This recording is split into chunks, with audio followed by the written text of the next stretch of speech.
Jeremias foi um profeta que profetizou em Judá no final do século 7 e início do século 6 a.C. Aquele foi o período de declínio do Reino do Sul, marcado pelos reinados de seus últimos monarcas. O profeta Jeremias falou sobre o avanço inevitável da Babilônia que culminou no exílio do povo judeu. Neste estudo bíblico, conheceremos o que a Bíblia diz sobre quem foi Jeremias. Jeremias foi filho de Uquias e nasceu na cidade de Anatote, no território de Benjamim. Isso ocorreu aproximadamente em 650 a.C., no final do reinado do rei Manassés de Judá. Anatote era um vilarejo sacerdotal que ficava aproximadamente a 3 quilômetros de distância de Jerusalém. Jeremias era um sacerdote, além de ser um profeta. Ele viveu num dos períodos mais conturbados da história do Oriente Antigo. Quando Jeremias nasceu, Israel, o reino do norte com capital em Samaria, já havia caído há pelo menos 70 anos diante do Império Assírio. O nome Jeremias pode ser escrito de duas formas diferentes em hebraico, uma mais longa, Irmealhu, e outra mais curta, Irmeia. No grego, esse nome aparece como Jeremias. Existem duas possibilidades para o seu significado.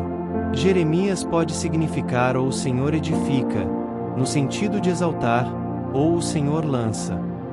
Considerando também o significado do nome do pai do profeta Jeremias, Ilquias, que significa em hebraico, o Senhor é a minha porção, muito provavelmente a família de Jeremias era fiel ao Senhor mesmo durante as terríveis práticas idólatras durante o reinado de Manassés.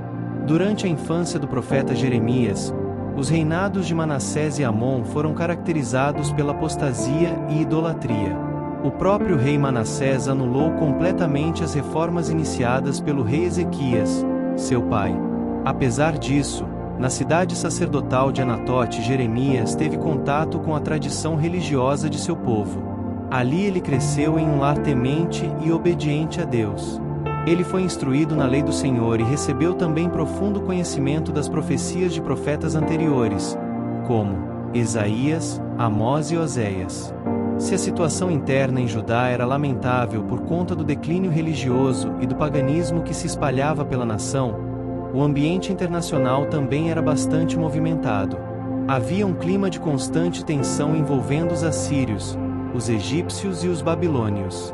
Esse era o cenário em que Jeremias passou seus primeiros anos. Quando o rei Manassés morreu, provavelmente Jeremias tinha cerca de 10 anos de idade. Amon, o filho de Manassés, governou Judá por 2 anos, entre 642 e 640 a.C. Depois, quem assumiu o trono foi o jovem Josias, que governou entre 640 e 609 a.C. Jeremias foi chamado pelo Senhor como profeta no 13º ano do reinado de Josias, em 627 a.C. No registro de sua convocação, a Bíblia enfatiza a forma soberana com que Deus o chamou. Antes que te formasse no ventre te conheci, e antes que saísses da madre, te santifiquei, as nações te dei por profeta.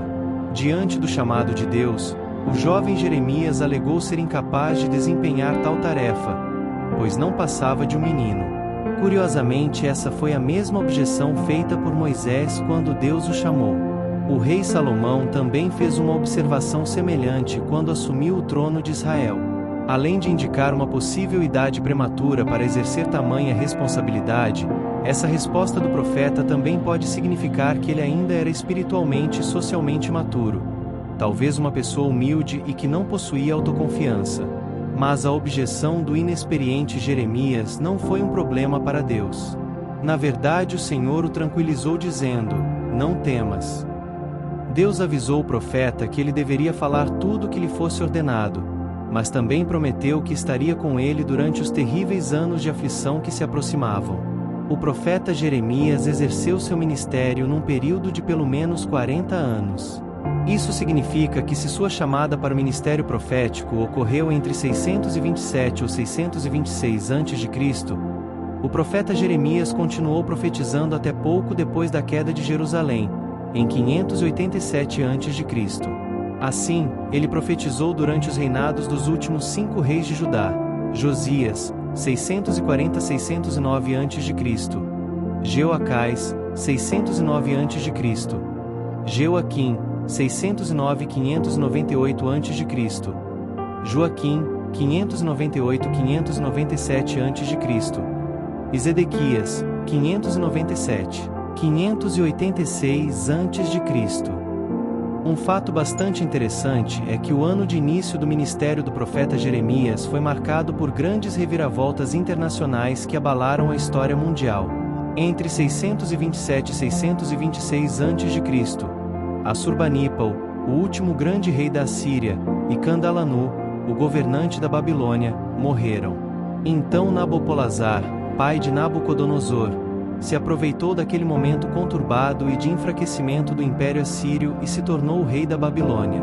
Isso acabou culminando na conquista da Síria em 612 a.C., e no florescer do Império Babilônico em 605 a.C., como a maior potência mundial. O ministério do profeta Jeremias começou em Anatote, e provavelmente ele permaneceu ali durante alguns anos. Durante esse período, é possível que fosse visto pelos judeus apenas como um profeta insignificante de um pequeno vilarejo. Existe um período de silêncio no ministério de Jeremias de cerca de 13 anos, entre 621 e 609 a.C. Durante esse período não há qualquer informação sobre a sua vida. É provável que foi nesse tempo que ele acabou migrando de Anatote para a capital, Jerusalém. Após a morte de Josias, Jeoacás foi colocado no trono de Judá. Mas este reinou por apenas 3 meses e foi deposto pelo faraó Neco, para servir aos interesses do Egito. Em seu lugar foi posto Jeoaquim. O profeta Jeremias era contra a liderança de Jeoaquim. Inclusive, foi nos primeiros anos de seu governo que o profeta proclamou um importante sermão que resultou em seu banimento do templo e quase lhe custou a vida. O profeta também profetizou a morte de Jeoaquim. Depois da morte de Jeoaquim, seu filho, Joaquim, assumiu o trono em seu lugar. Mas o jovem monarca governou por apenas 3 meses e logo foi levado para a Babilônia. Para o seu lugar, Nabucodonosor colocou Zedequias. Nessa época, o Egito e a Babilônia estavam disputando o controle daquela região, e o profeta Jeremias repetidamente profetizou acerca da vitória da Babilônia. Ele insistiu que qualquer esforço para resistir ao avanço da Babilônia, mesmo recorrendo a uma possível aliança com o Egito, seria inútil. Isso porque a Babilônia era um instrumento nas mãos de Deus para executar seu juízo. O profeta acabou sendo perseguido por causa desse seu posicionamento.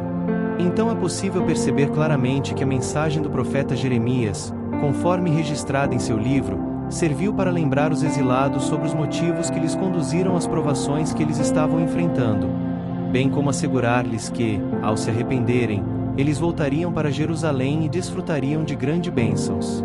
Jeremias exerceu todo o seu ministério de maneira vigorosa, mesmo diante de muitas aflições. Ele teve uma vida bastante solitária, muito por conta da mensagem impopular que transmitia. Durante seu ministério é possível perceber a forma com que ele se envolveu pessoalmente com sua mensagem, de modo que ele sentiu, antes do próprio povo, a agonia da aproximação do cativeiro babilônico e o derramamento da ira do Senhor por causa do pecado do povo. O profeta foi proibido pelo Senhor de se casar e formar uma família.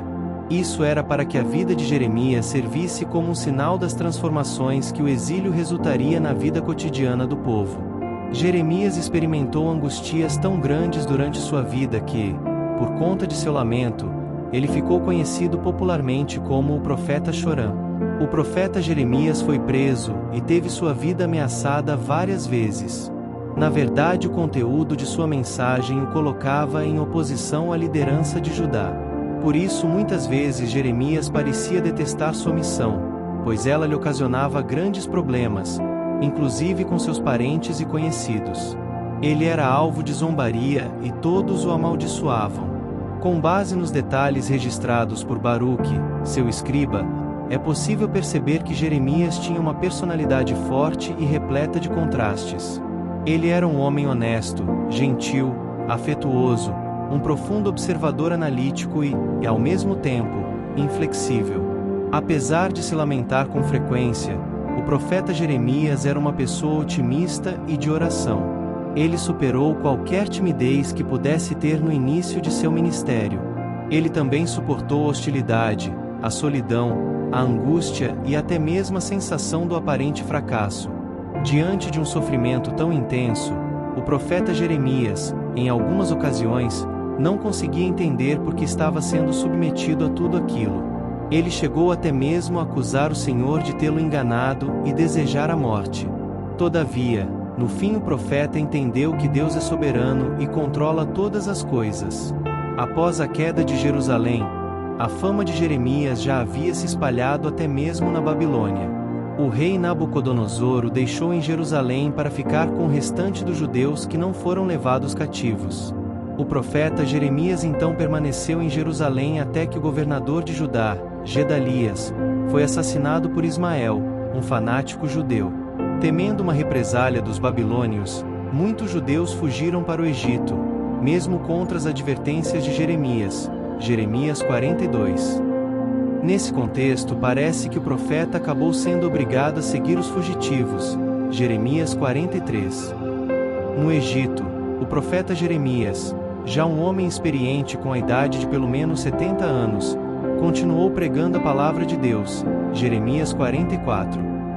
Os estudiosos dizem que muito provavelmente ele acabou morrendo ali pouco tempo depois. Na verdade, nada se sabe sobre as circunstâncias de sua morte, apesar de que havia uma tradição que afirmava que Jeremias morreu apedrejado pelos judeus em Táfnis. Surgiu também entre os judeus uma crença de que o profeta Jeremias ressuscitaria dentre os mortos. Essa lenda dizia que ele restauraria o tabernáculo e traria a Arca da Aliança e o altar do incenso que supostamente ele teria escondido em uma caverna por ocasião da queda de Jerusalém.